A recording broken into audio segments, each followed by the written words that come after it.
I want to welcome everybody to another In My Feels episode. Today I'm going to talk about why do we do anything? Why do we want the things we want? Why we don't get the things we want?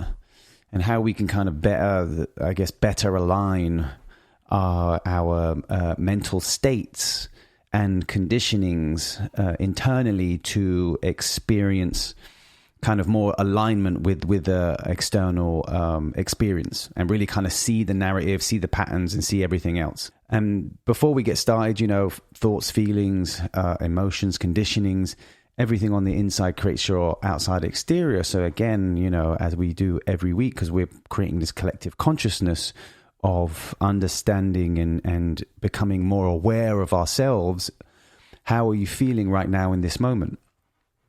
And again, really take your time, really digress, really rest in this notion, really meditate with it. How am I feeling? Really be honest with yourself. I think that's one way I have started to look at myself, as being honest with myself. It's such a simplistic concept, but it's also so, what's the word I'm looking for? It's not something that comes naturally to us, which is kind of strange. Not living our truths within ourselves. And how am I feeling?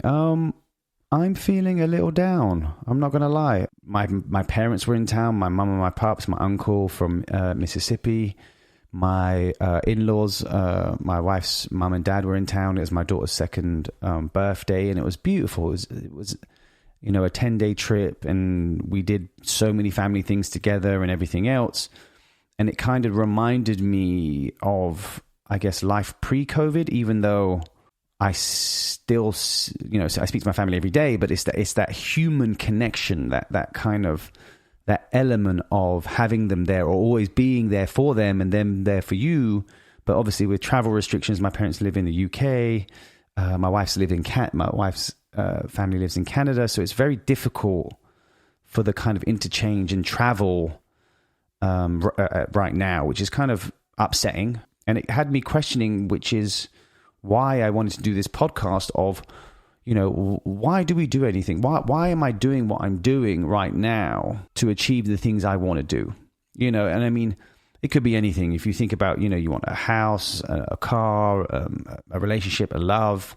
And obviously I say this because I've had my family in town, and I'm questioning what am I doing? What is my goal? What do I want to achieve?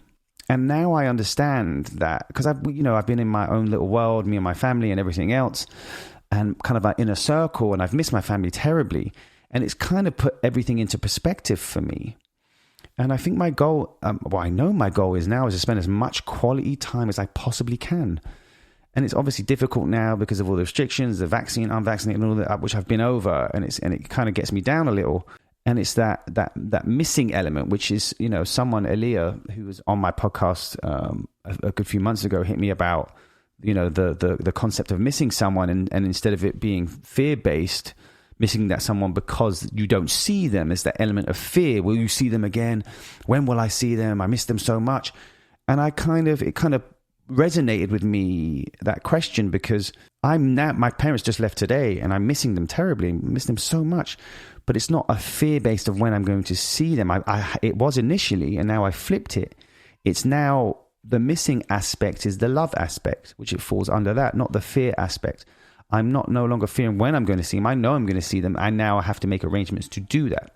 And how do I do that? I have to align my conditioning, my work, my life, to believe, to know this notion that I am free to do anything I want to do. So therefore, I want to manifest utter freedom. And by utter freedom, I mean financially, spiritually, emotionally, all of those things. I want to manifest utter freedom. And how can I do this? I've been umming and ahhing about this all day today, and kind of going on. I've been a little, stump in terms of how can I best achieve the things I want without any resistance. And I've spoken about this before, the kind of manifestation aspect of it. And I can do this by trusting in myself, that I know what makes me happy. So I only have to focus on the happiness aspect of it, and it will come. Because you know what makes you happy. You don't have to define what makes you happy. You don't have to dive in on what makes you happy. You know deep down what makes you happy. So what happens when you focus on the happiness? The universal exterior experience shows you more things to be happy.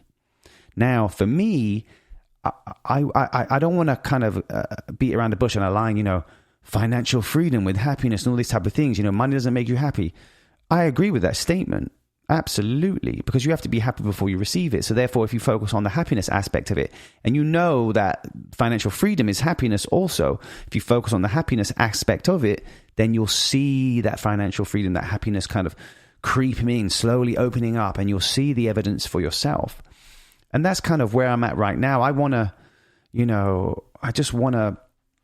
I want to travel more. I want to see more of my family, spend quality time.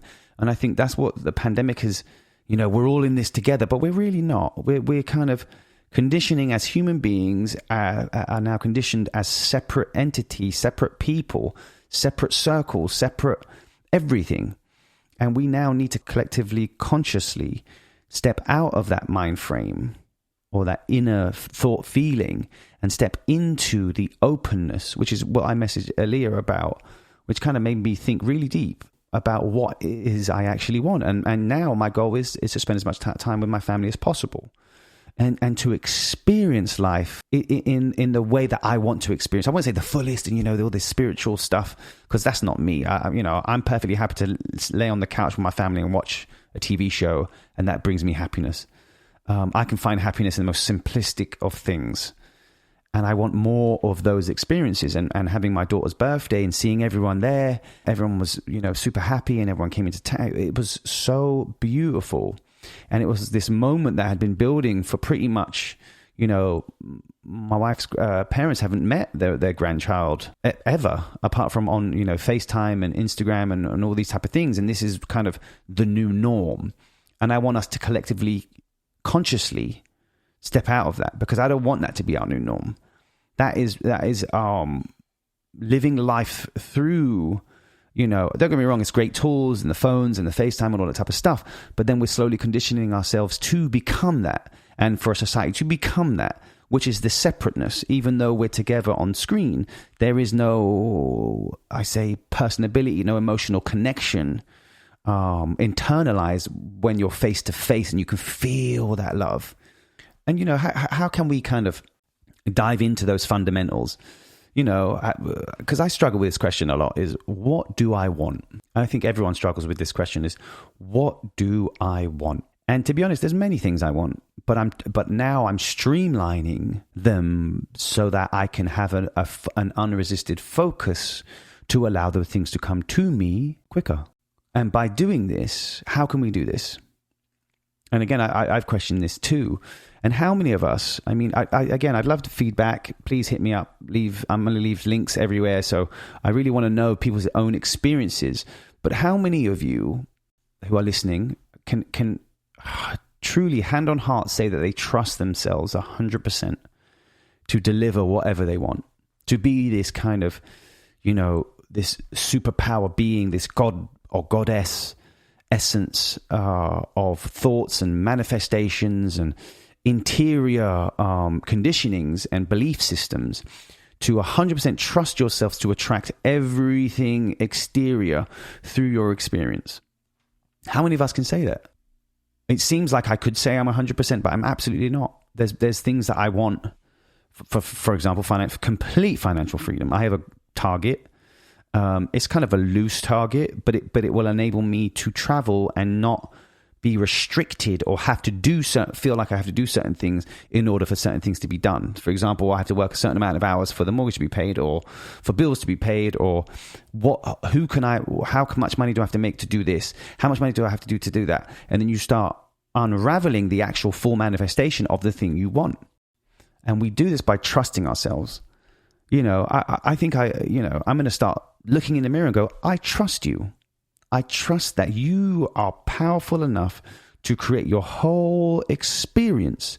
And it's you. You are the driving force. You are, the commander. You are everything as a magnet.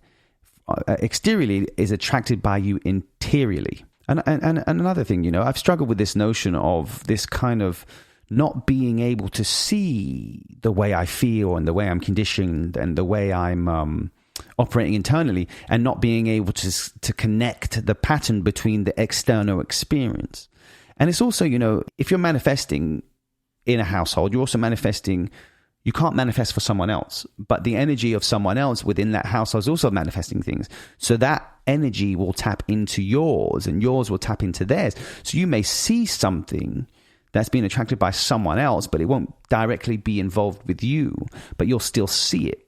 And that's kind of how the collective consciousness works. And, because I used to attract so much confusion in my life. I didn't know what I wanted to do as a job, so I did a ton of jobs.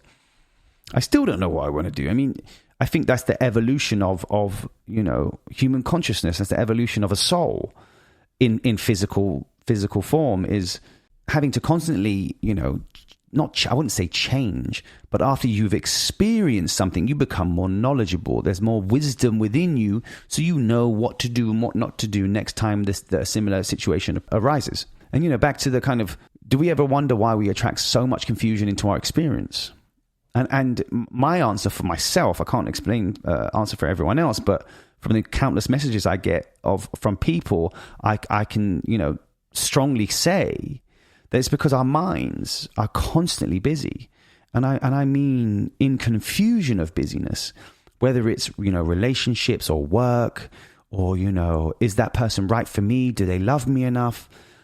Is that job right for me? Do I have a career? What happens if I lose my job? What happens if I don't get that pay rise? What happens if I don't do this? And you can imagine how much confusion on a daily basis we question ourselves, which then leads to a lack of trust within ourselves, which then our external experience is all of that and more, because that's exactly how we feel. And it's this huge cluster of this kind of never-ending cycle of this round and round thought process of busyness within ourselves. You know what I've done, which helps me? I've been able to, I guess, let go of the kind of outside influences. I know I'm the driving force. I know I'm of God. I know I'm a God. I know that I'm a creator of my experience. Whether you define God as whatever, that's my definition of God, someone who creates their experience and can create it without restrictions. And I did this by removing certain focuses and only focusing on the things that I actually wanted. And, I know it can be quite difficult. We have, cell phones, which were on 24/7, and I can be a guilty party in that. Social media, we have work, school, Netflix, this, that, Spotify, all these I wouldn't call them distractions, but then again, I would call them distractions. If it's not aligned with what you want, then I guess it would be called a distraction in terms of manifestations.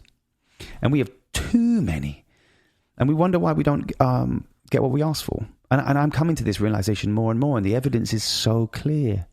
We're constantly sending out mixed signals internally, externally. So what happens in our physical experience is mixed signals. We get the same back. What you put out is what you get back. It's that karma, not of if I put out negativity, what happens? I get back negativity. If I put out positivity, what comes back? Positivity. And we have to, I guess, what I'm going to start doing, especially since my family are leaving, is really focusing on what I want. Really understanding that I want to spend as much time as I can, humanly can, with my family for as long as I can in this human experience. Because to me, that brings me happiness. That I find joy in, making other people happy and understanding that. For example, I spoke last week. My uncle came from Mississippi, Florence, super country, never been on an aeroplane, never flown on an aeroplane ever. He's 50 years young, never flown on an aeroplane. Or maybe he's a little older than 50, which is a marvelous, beautiful experience. I mean, he would say it was the opposite. He was scared to death because he didn't, like flying through. He explained to me, flying through clouds. He thought the engine was on fire of his flight. But I would know that flying through clouds creates turbulence, but he was not to know that. And then the second flight, he felt better. And going back, he felt much better. He just went back a couple of days ago.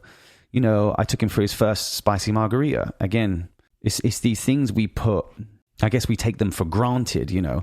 I love a spicy margarita. And I had him one of the best in LA, in my opinion. And it blew his mind.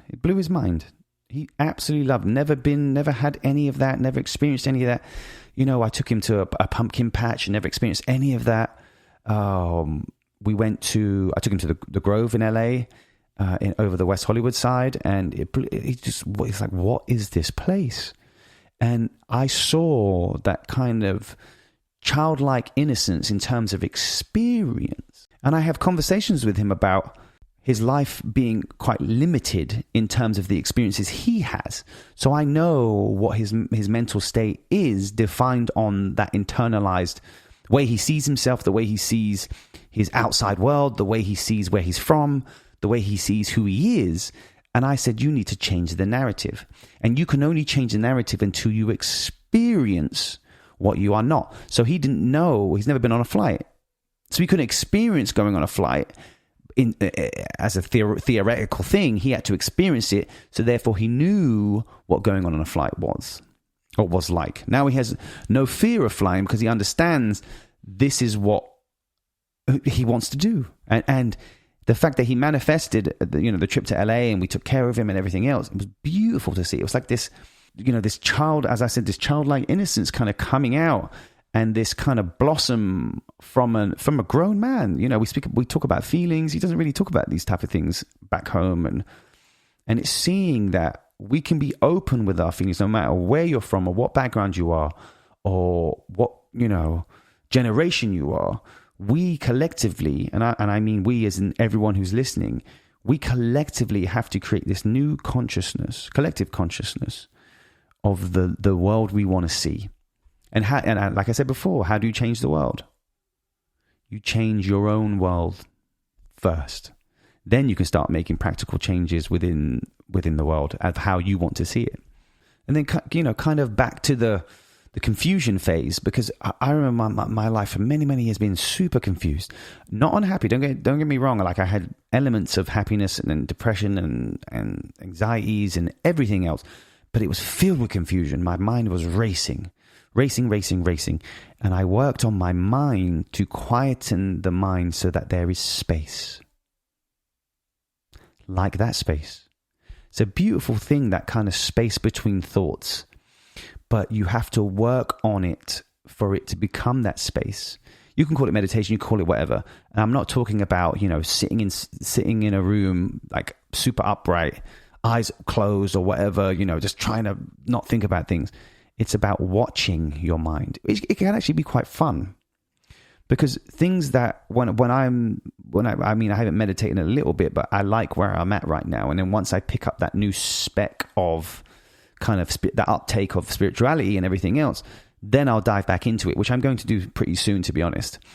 And it's that space in between your thoughts, space in between you. It's that kind of in the now moment of existence that I am here. Wow, space in my mind. And it took time. It took a while.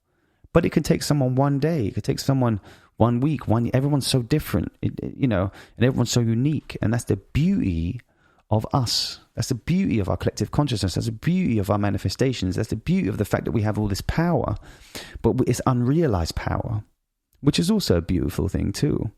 I don't know. I feel like I see the positives in things right now, because I'm operating from the love aspect, because I'm missing my family, and I've flipped it from the lack of seeing them to I'm going to see them very soon.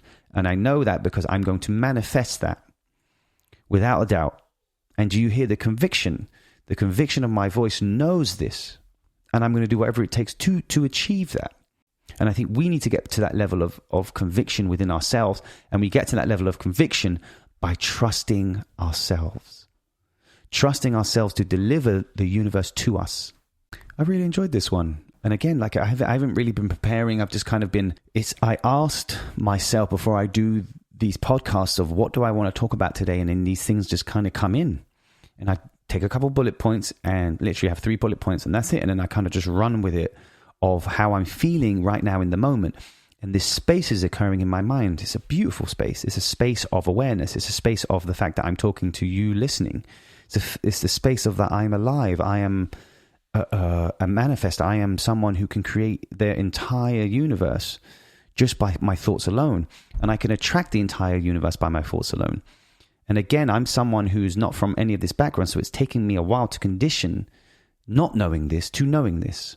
And that takes time, because you have to turn the needle from belief to knowing, or not even belief, not believing, to kind of believing somewhat, to being like, well, actually, there's something here. I can see the evidence in my life for the fact that I attract everything in my life, regardless of whether you perceive it as good, bad, or whatever. And then kind of stepping into that place of knowing, kind of stepping into that, I would say, God-esque consciousness and understanding you as you. But again, we have to start trusting ourselves, trusting ourselves. And what will you see on the outside? You'll see trust, because like attracts like.